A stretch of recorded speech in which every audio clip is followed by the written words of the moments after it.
내일의 부 오메가편 239페이지. 블랙 먼데이와 그 이후의 주가. 다시 정리해보자.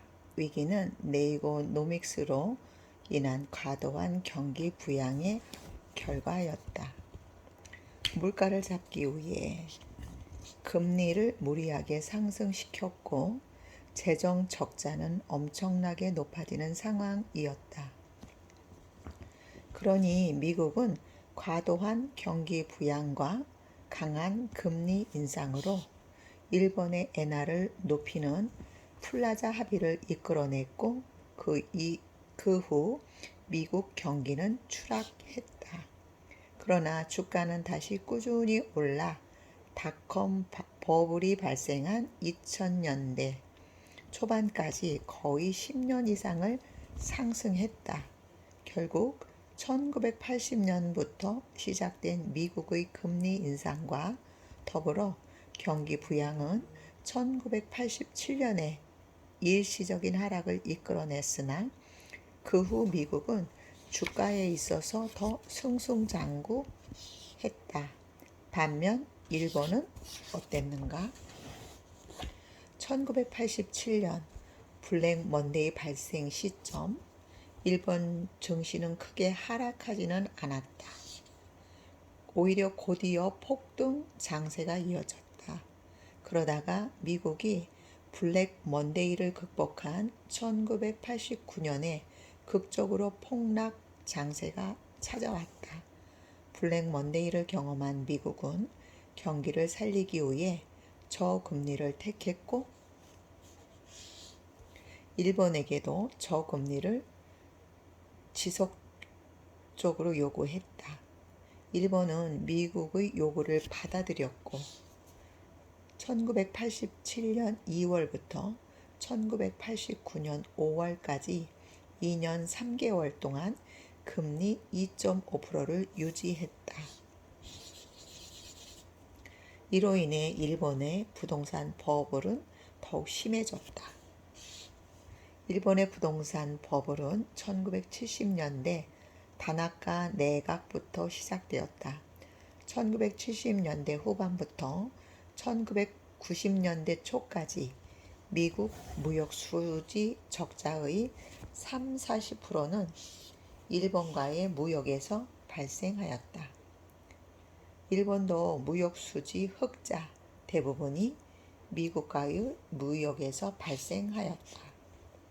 다나카 수상은 일본 열도 개조론을 들고 나왔고 플라자 합의로 일본을 버블 경제로 이끌어낸 나카소네 수상은 이 개조론을 계속 밀어붙였다.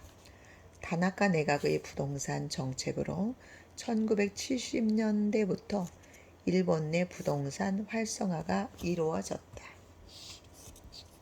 그런데 이들의 부동산 정책은 정부 재정을 취약하게 만들었고 이후 1980년대 등장한 나카소네 내각이 오일 쇼크로 내수 활성화를 할 때쯤이면 벌써 재정이 바닥나기에 이른다. 결국 GDP 대비 정부 부채는 1970년 12%에서 1982년 62%까지 증가한다. 나카소네 내각은 정부 재정을 망가뜨리지 않으면서 내수 경제를 활성화할 수 있는 묘책을 찾았는데 바로 민간인 부동산을 개발하는 미날 정책이다. 당시 조류도 네이건 대처의 신자유주의 정책에 따라 정부 최소 민간 활성화가 대세였다. 일본은 국공유지 불화를 통해 도시 재개발을 활성화하고 국공유지 불화 자금을 국가의 재정 건전성에 투입했다.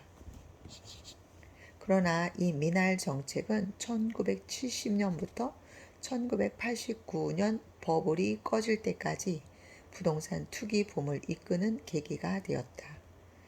은행은 부동산 담보대출 확대 정책의 일환으로 LTV를 최고로 110%에서 120%까지 상향하여 담보를 인정해줬다.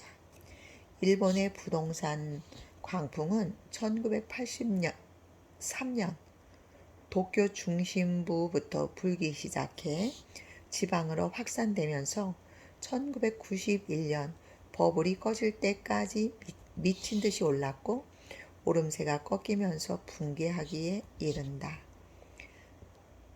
한편 일본 증시는 1989년 12월 29일 최고점 38.915P를 기록한 후 2003년 4월 28일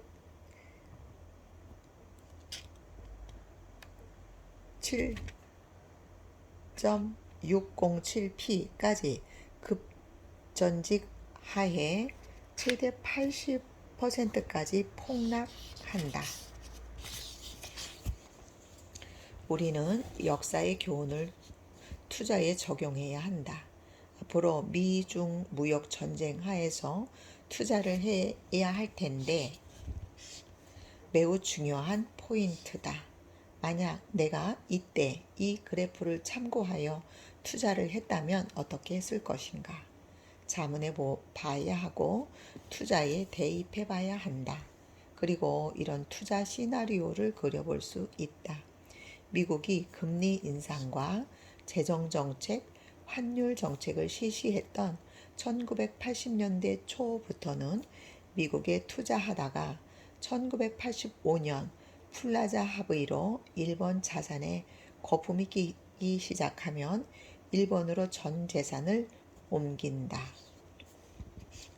1989년 블랙 먼데이로 미국이 붕괴한다면 붕괴 후 회복되는 상황을 주시하면서 다시 일본에서 자산을 빼서 미국으로 갈아타고 2000년대까지 미국 투자를 계속 하면 된다.